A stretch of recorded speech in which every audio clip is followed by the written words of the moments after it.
शेवळं पावसाळी रानभाजी. मराठीत त्याला शेवळं व इंग्लिशमध्ये त्याला ड्रॅगन स्टॉक याम असं म्हणतात. शेवळं ही रानभाजी पावसाळ्याच्या सुरुवातीलाच बाजारामध्ये येते. शेवळं सोलल्यानंतर पांढरी, गुलाबी, सफेद, जांभळी, पिवळी अशा रंगाची असते. शेवळ्याला खाज असते म्हणून आपल्याला काकडं लागतात किंवा काही ठिकाणी बोंडाराची पानंही वापरतात. ही भाजी महाराष्ट्रातील वेस्टर्न घाट या भागातील जंगलामध्ये आढळली जाते. ही तुमच्या शरीरासाठी खूप गुणकारी आहे. त्यात अँटीऑक्सिडंट व विटामिन्स आहेत. ही पोटासाठीही खूप चांगली असते. तुम्हालाही पालघर, वसई विरार, बोरिवली या ठिकाणी सकाळच्या टायमाला बाजारामध्ये पावसाळ्याच्या सुरुवातीला कधीही मिळते.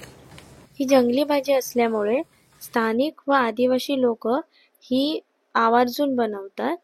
ह्याच्या ज्या रेसिपीज आहेत त्या आपल्या आजी आईपासून पुढच्या पिढीला या शिकवल्या जातात.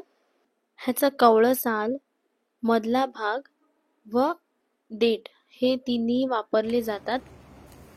आता आपण ह्याचं साल सोलून घेऊया.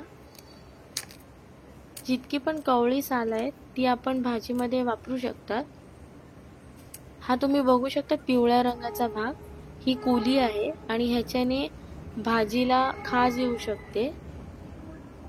तर ही आपल्याला फक्त काढून टाकायचं आहे.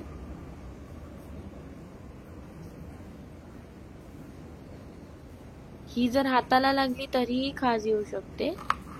तर आपण पिवळा भाग काढून टाकूया. व जो मधला कोंब आहे तो आपल्याला घ्यायचा आहे व साल. या भाजीला थोडीफार खाज येऊ शकते म्हणून या भाजीमध्ये काकडं किंवा बोंडाऱ्याची पानं व चिंच, कोकम अशा वस्तू वापरल्या जातात ज्याच्याने खाज येणार नाही.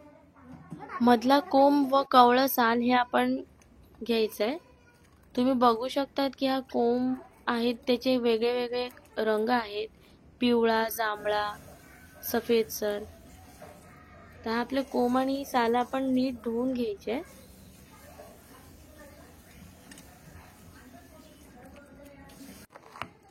धुवून झाल्यानंतर आपण ही बारीक बारीक कापून घेऊया.